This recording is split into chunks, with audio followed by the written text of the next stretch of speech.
അപ്പോൾ ഞാൻ കഴിഞ്ഞ ഒരു വീഡിയോയിൽ ബോയയുടെ ബോയ ബൈ MM1 എന്ന ഒരു ഷോട്ട് ഗൺ മൈക്ക് നിങ്ങൾക്ക് പരിചയപ്പെടുത്തിയിരുന്നു. ആ ഒരു ഷോട്ട് ഗൺ മൈക്കിൻ്റെ വീഡിയോ നിങ്ങളെല്ലാവരും കണ്ടു എന്ന് ഞാൻ വിശ്വസിക്കുകയാണ്. കാണാത്ത സുഹൃത്തുക്കളുണ്ടെങ്കിൽ ആ ഒരു വീഡിയോ കണ്ടിട്ട് വരിക.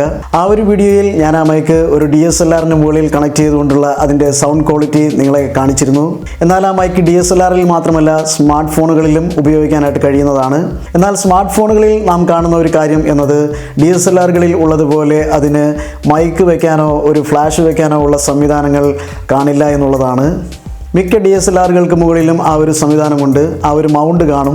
അതുകൊണ്ട് തന്നെ ആ ഒരു ബോയ മൈക്ക് നമ്മുടെ സ്മാർട്ട് ഫോണിൽ കണക്ട് ചെയ്യണമെങ്കിൽ എക്സ്ട്രാ ഒരു മൈക്ക് ഹോൾഡർ നമ്മൾ വാങ്ങി ഉപയോഗിക്കേണ്ടതായിട്ടുണ്ട്. ആയതിനാൽ ഞാനൊരു സ്മാർട്ട് ഫോൺ ഹോൾഡർ കഴിഞ്ഞ ദിവസം ആമസോണിൽ നിന്ന് വാങ്ങിക്കുകയുണ്ടായി. ഉലാൻസി എന്ന കമ്പനിയുടെ ഒരു സ്മാർട്ട് ഫോൺ ഹോൾഡറാണ് ഞാൻ വാങ്ങിയത്. ഈ ഒരു സ്മാർട്ട് ഫോൺ ഹോൾഡർ നമുക്ക് ചെറിയ ട്രൈപോഡിലും കണക്ട് ചെയ്ത് ഉപയോഗിക്കാവുന്നതാണ്. അതിൻ്റെ ബോട്ടം പാർട്ടിൽ ട്രൈപോഡ് കണക്ട് ചെയ്യാനുള്ള സംവിധാനമുണ്ട്. അതിൻ്റെ മുകൾ വശത്താണെങ്കിൽ ഒരു മൈക്കോ ഫ്ലാഷോ നമുക്ക് കണക്ട് ചെയ്യണമെങ്കിൽ അത്തരത്തിലുള്ള ഒരു സംവിധാനവുമുണ്ട്. അപ്പോൾ ആ ഒരു പ്രോഡക്റ്റിൻ്റെ അൺബോക്സിങ്ങും റിവ്യൂവുമാണ് ഞാനിന്ന് നിങ്ങൾക്ക് മുൻപിൽ ചെയ്ത് കാണിക്കുന്നത്. അപ്പോൾ എല്ലാവർക്കും എൻ്റെ മറ്റൊരു വീഡിയോയിലേക്ക് സ്വാഗതം. എൻ്റെ പേര് മനുലാൽ. അപ്പോൾ നമുക്ക് ഒട്ടും സമയം കളയാതെ തന്നെ നേരെ അൺബോക്സിങ്ങിലേക്ക് പോകാം. അപ്പോൾ ഇതാണ് നമ്മുടെ ആമസോണിൽ നിന്ന് വന്ന ഞാൻ ആ പറഞ്ഞ പ്രോഡക്റ്റിൻ്റെ കവറ്.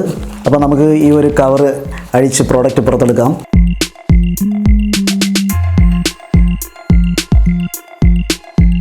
ആദ്യമായി ഇതിൻ്റെ ബില്ല് കാണുന്നുണ്ട്.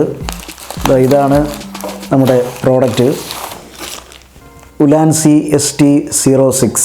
ഇതിൻ്റെ താഴെ എഴുതിയിട്ടുണ്ട് phone tripod mount with cold shoe.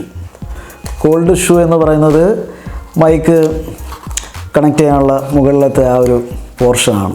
അപ്പോൾ ഇനി നമുക്ക് ഇത് തുറന്ന് ഈ ഐറ്റം പുറത്തെടുക്കാം.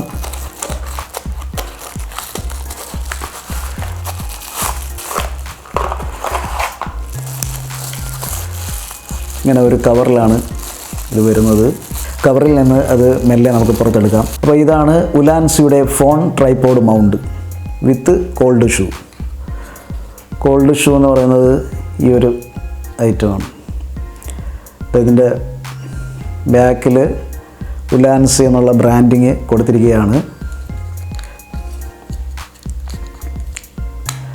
പ്ലാസ്റ്റിക് ബിൽഡാണ് ഇത്. ഇങ്ങനെ വെർട്ടിക്കൽ മോഡിലും അതുപോലെ ലാൻഡ്സ്കേപ്പ് മോഡിലുമൊക്കെയും ഫോൺ കണക്ട് ചെയ്ത് നമുക്ക് ഉപയോഗിക്കാനായിട്ട് കഴിയും. എന്തായാലും ഞാൻ എൻ്റെ സ്മാർട്ട് ഫോൺ ഇതിൽ വെച്ച് നിങ്ങൾക്ക് കാണിച്ചു തരാം എങ്ങനെയാണ് ഇത് ഉപയോഗിക്കുന്നതെന്ന്. അപ്പോൾ ഇതെൻ്റെ സ്മാർട്ട് ഫോണാണ്. ഈ സ്മാർട്ട് ഫോൺ ഞാൻ ഇതിൽ വെച്ച് എങ്ങനെയാണ് ഉപയോഗിക്കുന്നതെന്ന് കാണിച്ചു തരാം. ആദ്യമായി ഇവിടെ സൈഡിലായിട്ട് ഇതിന് മുകളിൽ സൈഡിലൊരു ബട്ടണുണ്ട്. നിങ്ങൾക്കിത് കാണാമോ എന്ന് എനിക്കറിയില്ല. ഈ ബട്ടൺ നമ്മൾ പ്രസ് ചെയ്ത് ഇത് മെല്ലെ മുകളിലേക്ക് വലിക്കും. എന്നിട്ട് നമ്മൾ സ്മാർട്ട് ഫോൺ ഇങ്ങനെ എടുത്ത് ഇതിൽ വെച്ചിട്ട് എന്നിട്ട് ആ സൈഡിലുള്ള അതേ ബട്ടൺ തന്നെ പ്രസ് ചെയ്ത് ഇതേപോലെ അത് കൊണ്ടുവന്ന് നമ്മൾ വയ്ക്കുകയാണ് ചെയ്യുന്നത്. ഇപ്പോൾ സ്മാർട്ട് ഫോൺ ഇതിൽ നല്ല സെറ്റായിട്ട് ഇരുന്ന് കഴിഞ്ഞിരിക്കുന്നു. അപ്പോൾ ഇപ്പോൾ ഇതിൽ ഞാൻ എൻ്റെ സ്മാർട്ട് ഫോൺ വെച്ചിരിക്കുകയാണ്. അത് നിങ്ങൾ എങ്ങനെയെന്ന് കണ്ടുവല്ലോ. ഇനി നമ്മൾ അടുത്തതായി ചെയ്യുന്നത് ഇതിൻ്റെ അടിയിലെ ഈ ഒരു പോർഷനിൽ ഞാൻ നേരത്തെ അൺബോക്സ് ചെയ്തിട്ടുണ്ടായിരുന്ന ഒരു മിനി ട്രൈപോഡ്, മാൻഫ്രോട്ടോ എന്ന കമ്പനിയുടെ ഈ ഒരു മിനി ട്രൈപോഡ് ഇതിൻ്റെ ഈ അടിയിലായിട്ട് നമ്മൾ ഇത് ഫിക്സ് ചെയ്യുന്നതാണ്. ഈ ഒരു മിനി ട്രൈപോഡിൻ്റെ അൺബോക്സിങ് വീഡിയോ കാണാത്തവരുണ്ടെങ്കിൽ ഈ മുകളിൽ സൈഡിലായി കാണുന്ന കാർഡിൽ ക്ലിക്ക് ചെയ്ത് നിങ്ങൾക്കത് കാണാവുന്നതാണ്. അപ്പോൾ ഈ ഒരു ട്രൈപോഡ് ഞാൻ ഇതിലേക്ക് പയ്യെ കറക്കി കണക്ട് ചെയ്യുകയാണ്. അതായത് വ്ളോഗിങ് കാര്യങ്ങളൊക്കെ ചെയ്യണമെങ്കിൽ ഒരു ട്രൈപോഡ് ഇങ്ങനെ പിടിച്ച് നമുക്ക് കൊണ്ട് നടന്ന് വ്ളോഗ് ചെയ്യാനായിട്ട് കഴിയും. ഇനി അടുത്തതായി നമ്മൾ നോക്കുന്നത് ഇതിൻ്റെ മുകളിൽ കാണുന്ന ഈ ഒരു കോൾഡ് ഷൂ മൗണ്ടിലേക്ക് നമ്മൾ ഇന്നലെ അൺബോക്സ് ചെയ്ത ബോയ BY MM1 എന്ന ഷോട്ട് ഗൺ മൈക്ക് ഘടിപ്പിക്കുന്നതാണ്. അപ്പോൾ നമുക്ക് ഇനി മൈക്ക് കണക്ട് ചെയ്ത് നോക്കാം. അതിനായി ബോയയുടെ ഷോട്ട് ഗൺ മൈക്ക് ഞാൻ എൻ്റെ കയ്യിലെടുത്തു. ഇനി ഈ മൈക്കിൻ്റെ ഈ അടിയിലുള്ള ഈ ഒരു പോർഷൻ ഞാൻ ഈ ഒരു കോൾഡ് ഷൂ മൗണ്ടിലേക്ക് കണക്ട് ചെയ്യുകയാണ്.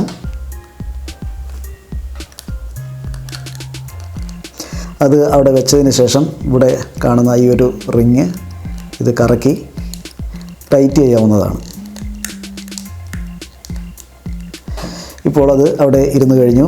അതുപോലെ മൈക്കിൻ്റെ ഈ വയർ എടുത്ത് ഈ പോർഷൻ ഈ 3.5 mm ജാക്കിലേക്ക് ഈ പിൻ കണക്ട് ചെയ്യുന്നു. എന്നിട്ട് ക്യാമറയിൽ വീഡിയോ മോഡ് ഓൺ ചെയ്ത് പുറത്തൊക്കെ പോയി വ്ളോഗിങ് ചെയ്യുന്നെങ്കിൽ അത് നമുക്ക് ചെയ്യാവുന്നതാണ്. ഇനി കാറ്റിൻ്റെ വല്ല പ്രോബ്ലം ഉണ്ടെങ്കിൽ നമുക്ക് ഇതുപോലെ ഈ മൈക്കിൽ വിൻഡ്ഷീൽഡ് പിടിപ്പിച്ച് നമുക്ക് വ്ലോഗ് ചെയ്യാവുന്നതാണ്. ഇനി ഈ ഒരു പ്രോഡക്റ്റ് ഉപയോഗിച്ച് കുറച്ച് ട്രാവൽ വ്ലോഗ്സും കാര്യങ്ങളും എടുക്കണം ഈ ഒരു സെറ്റപ്പിൽ. അപ്പോൾ തുടർന്നുള്ള അത്തരം ട്രാവൽ വ്ലോഗ്സിലൊക്കെയും പൂർണ്ണമായിട്ടും നിങ്ങളുടെ സപ്പോർട്ട് ഉണ്ടാകുമെന്ന് ഞാൻ പ്രതീക്ഷിക്കുകയാണ്. അപ്പോൾ ഇത്രയുമാണ് ഈ ഒരു പ്രോഡക്റ്റിൻ്റെ അൺബോക്സിംഗ് ആൻഡ് റിവ്യൂ വീഡിയോ. നിങ്ങൾക്കെല്ലാവർക്കും ഈ ഒരു വീഡിയോ ഇഷ്ടമായി എന്ന് ഞാൻ കരുതുകയാണ്. വീഡിയോ ഇഷ്ടമായെങ്കിൽ പതിവായി പറയാറുള്ളത് പോലെ ലൈക്ക് ചെയ്തും കമൻറ്റ് ചെയ്തും ഷെയർ ചെയ്തും നിങ്ങൾ എന്നെ പ്രോത്സാഹിപ്പിക്കുക. നിങ്ങളുടെ അത്തരം പ്രോത്സാഹനമാണ് തുടർന്നും ഇത്തരം പ്രയോജനപ്രദമായിട്ടുള്ള വീഡിയോ ചെയ്യുവാൻ എനിക്ക് പ്രചോദനമായി തീരുക. അതുപോലെ ചാനൽ സബ്സ്ക്രൈബ് ചെയ്യാത്ത സുഹൃത്തുക്കൾ എൻ്റെ ഈ ചാനൽ സബ്സ്ക്രൈബ് ചെയ്യാനായി ഞാൻ അഭ്യർത്ഥിക്കുകയാണ്. നിങ്ങൾ യൂട്യൂബിലാണ് ഈ ഒരു വീഡിയോ കാണുന്നതെങ്കിൽ വിസിബിൾ മീഡിയ എന്ന എൻ്റെ ഈ യൂട്യൂബ് ചാനൽ സബ്സ്ക്രൈബ് ചെയ്ത് തൊട്ടടുത്ത് കാണുന്ന ബെൽ ഐക്കൺ കൂടി ക്ലിക്ക് ചെയ്യാനായിട്ട് ശ്രമിക്കുക. അതല്ല ഫേസ്ബുക്കിലാണ് നിങ്ങൾ ഈ വീഡിയോ കാണുന്നതെങ്കിൽ എൻ്റെ വിസിബിൾ മീഡിയ എന്ന ഫേസ്ബുക്ക് പേജ് ഫോളോ ചെയ്യുകയും ലൈക്ക് ചെയ്യുകയും ചെയ്യുക. നിങ്ങൾക്ക് ഈ ഒരു പ്രോഡക്റ്റ് വാങ്ങാൻ താല്പര്യമുണ്ടെങ്കിൽ ഞാൻ അതിൻ്റെ ആമസോൺ പർച്ചേസിംഗ് ലിങ്ക് എൻ്റെ വീഡിയോയുടെ ഡിസ്ക്രിപ്ഷൻ ഏരിയയിൽ കൊടുത്തിരിക്കാം. അതിൽ ക്ലിക്ക് ചെയ്തുകൊണ്ട് നിങ്ങൾക്ക് നേരിട്ട് ഈ പ്രോഡക്റ്റ് വാങ്ങാവുന്നതാണ്. അപ്പോൾ മറ്റൊരു വീഡിയോയിൽ പുതിയൊരു അറിവുമായി കാണുന്നവരെ നന്ദി, നമസ്കാരം.